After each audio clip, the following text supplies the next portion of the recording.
बेटा हुण आपां 7वीं क्लास का अध्याय 4 दी अभ्यास 4.1 का चौथा सवाल करन जा रहे हैं। इस चौथे सवाल के ध्यान नाल देखना, बहुत ही इंपॉर्टेंट सवाल है कि हेठ लिखे कथनों नूं समीकरणों के रूप विच दिओ। Right equations for each of the following statements. सानूं एक समीकरण दिती है, कथन दिता है, उसनूं असीं समीकरण के रूप विच बदलना है। जिवें संख्या x ते 4 का जोड़ 9 है। पहलां तुहानूं ये पता होना चाहिए कि जोड़ की हुंदा है। पंजाबी का जोड़ शब्द इंग्लिश का ऐड ਜਾਂ इंग्लिश ਵਿੱਚ सम ਕਹਿੰਦੇ हैं बेटा। जोड़ मतलब जमा का निशान, ठीक है ना। ਹੁਣ देखो संख्यावां ਕਿਹੜੀਆਂ-ਕਿਹੜੀਆਂ ਨੇ, x ਅਤੇ 4। तो x ਤੇ 4 ਦਾ जोड़ मतलब x ਤੇ 4 ਦੇ ਵਿਚਕਾਰ जोड़, ਇਹਦਾ मतलब x जमा 4 कितना है, 9 है। तो बराबर 9। ਜਿਹੜੀ चीज़ है संख्यावां x ਤੇ 4 ਦਾ जोड़ 9 है, x ਤੇ 4 ਦੇ ਵਿਚਕਾਰ जोड़ किहदे बराबर है, 9 ਦੇ बराबर है। Sum of numbers x and 4, x ਤੇ 4 ਦਾ सम, देखो x ਤੇ 4 ਦਾ सम इज मतलब इक्वल टू 9। तो चाहे वो पंजाबी का मीडियम का स्टूडेंट हो, चाहे इंग्लिश मीडियम का, यही उस सवाल का आंसर है। असी सवाल को पढ़ के बस उसकी एक समीकरण तैयार करनी होंगी है। अगला सवाल देखो, वाई विचों 2 घटाउन। घटाउन की होंदा है बेटा, घटाओ जो होंदी है सबट्रैक्ट, इंग्लिश विच सबट्रैक्ट कहने आ, जिहदा चिन्ह होंदा है माइनस का। ਇਹਦਾ मतलब हुण 2 ते वाई ते 2 नूं घटाउणा है। 2 इज सबट्रैक्टेड फ्रॉम वाई, मतलब फ्रॉम वाई, वाई विचों, वाई दे विचों वाई वड्डा हो गया, वाई दे विचों 2 घटाउण ते की प्राप्त होंदा है, प्राप्त होंदा है बराबर 8। बिल्कुल ठीक। 2 is subtracted from Y is 8, Y दे विचों 2 सबट्रैक्ट किया जाए दैन इज इक्वल टू की आंदा है, 8 आंदा है। अगला सवाल देखो बेटा, ए का 10 गुणा। हुण गुणा की होंदा है, गुणा तुहानूं सारिआं नूं पता है, गुणा का निशान होंदा है जिसनूं इंग्लिश विच मल्टीप्लाई भी कहने हैं, तो इनू टाइम्स के नाल भी जाना जाता है, टाइम्स, ठीक है ना। तो इसका मतलब ए का 10 गुणा 70 है, ए तो 10 नूं गुणा करनी है, 10 टाइम्स ए, 10 टाइम्स मतलब देखो गुणा हो गई ना, 10 गुणा ए, 10 ए, ए का 10 गुणा 10 ए किहदे बराबर है, 70 के बराबर है। ये तुहाडा इस सवाल का आंसर होएगा। अगला सवाल है, संख्या बी नूं 5 नाल भाग। हुण सारिआं नूं पता है भाग का निशान हुंदा है ए वाला, जिहनूं कहने आपां डिवाइड। हुण कहता है कि बी नूं 5 नाल भाग करनी है, बी भाग 5 प्राप्त की होंदा है 6। यही इस सवाल का आंसर होएगा। इसनूं असीं इस तरह भी लिख सकते हैं, बी बटा 5 बराबर 6, क्योंकि भाग का मतलब फ्रैक्शन भिन्न होंदी है। ये भी तुहाडा सही आंसर मन्निया जाएगा, ये भी तुहाडा सही आंसर मन्निया जाएगा। The number B is divided by 5, जो बाय डिवाइड दे विच जो बाय तो बाद होंदा वो थल्ले होंदा है। बी नूं डिवाइड करना है 5 नाल, बी उपर आएगा 5 थल्ले, गिव्स मतलब बराबर 6। अगला है बेटा, टी का 3/4 15 है। 3/4 बेटा पहले पता दसो कि 3/4 की होंदा है। पहले 3/4 भी छड्डो, चौथाई की होंदा है। 1/4 नूं चौथाई मतलब 1 का चौथा हिस्सा। याद रखना बेटा, चौथाई नूं असीं की बोलते हाँ, चौथा हिस्सा।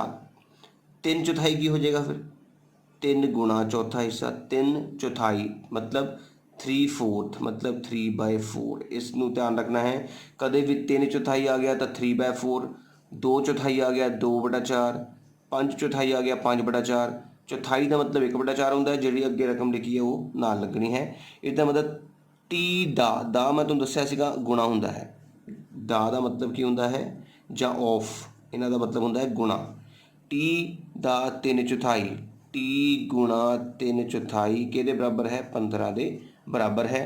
3/4 ऑफ टी, 3/4 मतलब आ गया 3/4, ऑफ का मतलब गुणा होंदी है टी, 3/4 तो टी के विच गुणा आनी है, तो बराबर 15 के रखा जाना है। यही तुहाडा इस सवाल का आंसर होएगा।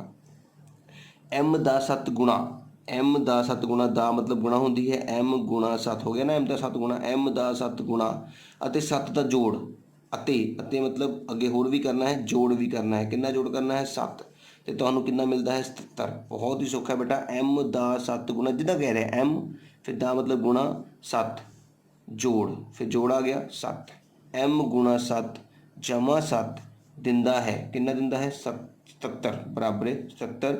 इसमें असीं 7 एम जमा 7 बराबर 77 भी लिख सकते हैं। इंग्लिश में देखो 7 टाइम्स एम, कहता ना 7 टाइम्स एम, टाइम्स मतलब गुणा होंदी है, प्लस प्लस पाता 7 7 पाता गैट्स का मतलब बराबर है 77 का मतलब 77 तो 7 times m plus 7 7 is equals to 77 m ਦਾ 7 ਗੁਣਾ ਅਤੇ 7 ਦਾ ਜੋੜ m ਦਾ 7 ਗੁਣਾ ਅਤੇ 7 ਦਾ ਜੋੜ ਬਰਾबर 77 ਦਿੰਦਾ ਹੈ।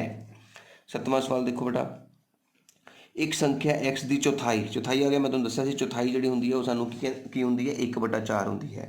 संख्या x है दा दी मतलब गुणा है चौथाई मतलब 1/4 हुंदा है विच 4 घटाउणा भी है। देखो ध्यान x दे विच 1/4 नूं गुणा करनी है दा मतलब गुणा घटाओ करनी है 4 ते बराबर 4 ही प्राप्त हुंदा है। 1/4 of a number x 1/4 of a number x आ गया।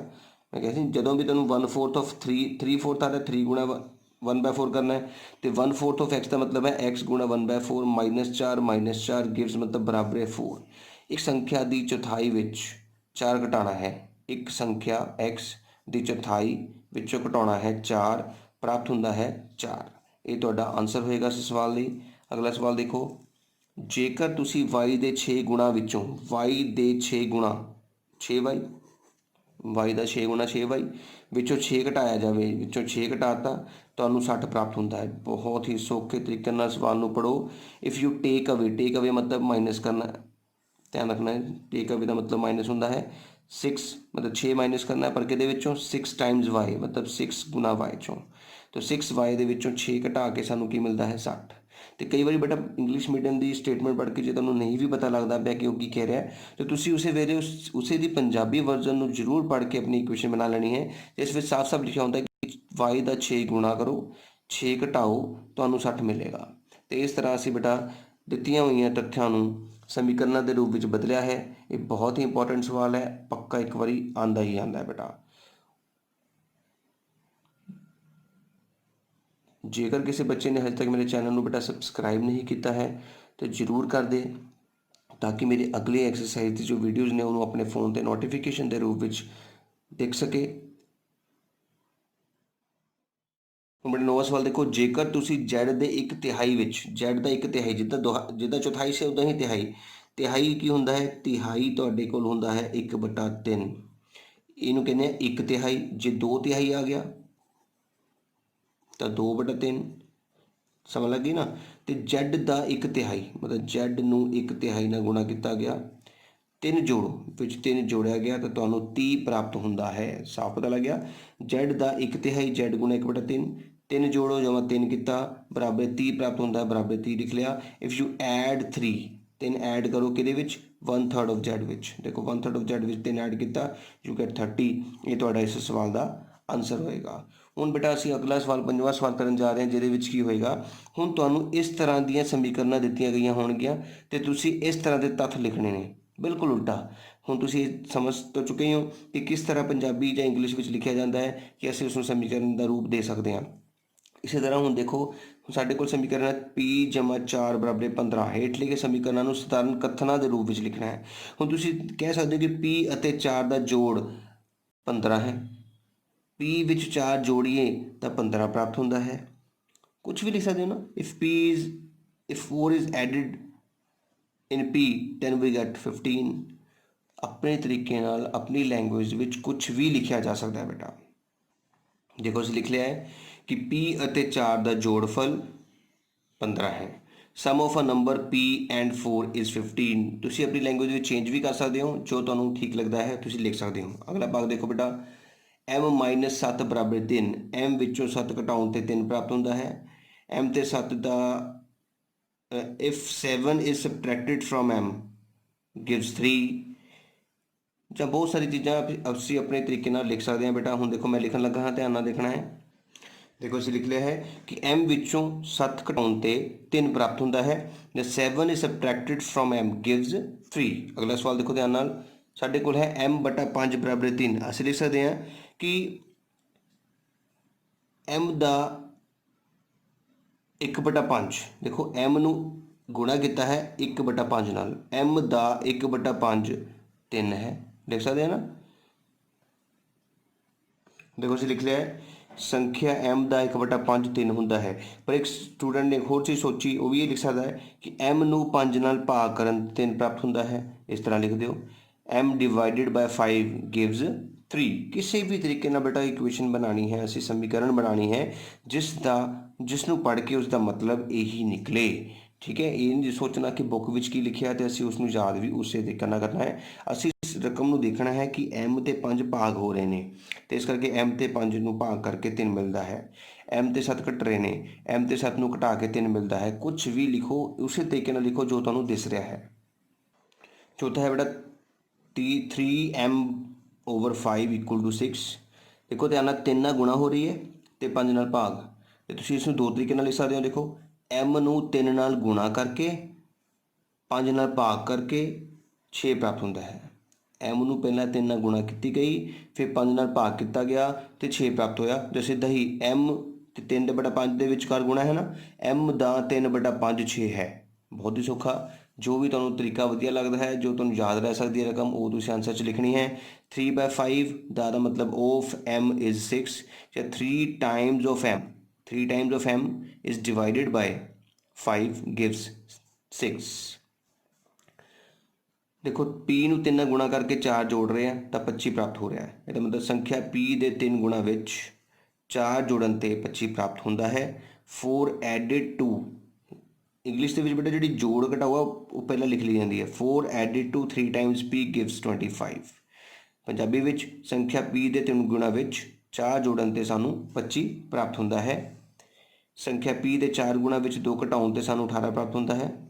ਸਿੰਪਲ ਉਹੀ ਨਾ, पहला p ਨੂੰ 4 ਨਾਲ गुणा करनी है तो फिर 2 घटाना है, 18 प्राप्त होता है। 2 is subtracted from 4 times of p gives 18। संख्या p ਨੂੰ 2 ਨਾਲ ਭਾਗ ਕਰਕੇ 2 ਜੋੜਨ ਵਿੱਚ संख्या p ਨੂੰ 2 ਨਾਲ ਭਾਗ ਕਰਕੇ ਅਤੇ 2 ਜੋੜਨ ਨਾਲ 8 प्राप्त ਹੁੰਦਾ है। p is divided by 2 and 2 is added then it gives 8। कुछ भी अपने तरीके ਨਾਲ लिखना है बेटा। जो चीज़ तुसी इत्थे ऑब्जर्व कर रहे हो कि p ਨੂੰ 2 ਨਾਲ ਭਾਗ ਕੀਤੀ ਗਈ ਤੇ ਫਿਰ 2 ਜੋੜਿਆ ਗਿਆ, ਉਹੀ ਲਿਖ ਦੇਣਾ ਹੈ। p ਨੂੰ 2 ਨਾਲ ਭਾਗ ਕਰਨ ਅਤੇ ਉਸ ਵਿੱਚ 2 ਜੋੜਨ ਤੇ ਸਾਨੂੰ 8 ਪ੍ਰਾਪਤ ਹੁੰਦਾ ਹੈ। इस तरह बेटा अपने 4.1 अभ्यास पूरी खत्म होती है। ये ਜਿਹੜੇ 2 ਸਵਾਲ ਅਸੀਂ ਕੀਤੇ ਨੇ ਜਿਸ ਵਿੱਚ ਕਥਨਾਂ ਨੂੰ ਸਮੀਕਰਨਾਂ ਦੇ ਵਿੱਚ ਤੇ ਸਮੀਕਰਨਾਂ ਨੂੰ ਕਥਨਾਂ ਦੇ ਰੂਪ ਵਿੱਚ ਬਦਲਿਆ ਹੈ, ਬਹੁਤ ਹੀ ਇੰਪੋਰਟੈਂਟ ਸਵਾਲ ਨੇ बेटा। उम्मीद करा ਤੁਹਾਨੂੰ समझ आई होएगी ਤੇ बार-बार अपनी कॉपी ਤੇ ਕਰਨ ਦੀ ਕੋਸ਼ਿਸ਼ ਵੀ ਕਰੋਗੇ।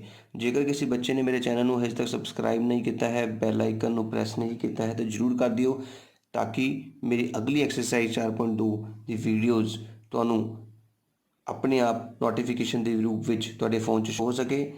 इस नाल तुहाडा ही फायदा होएगा बेटा।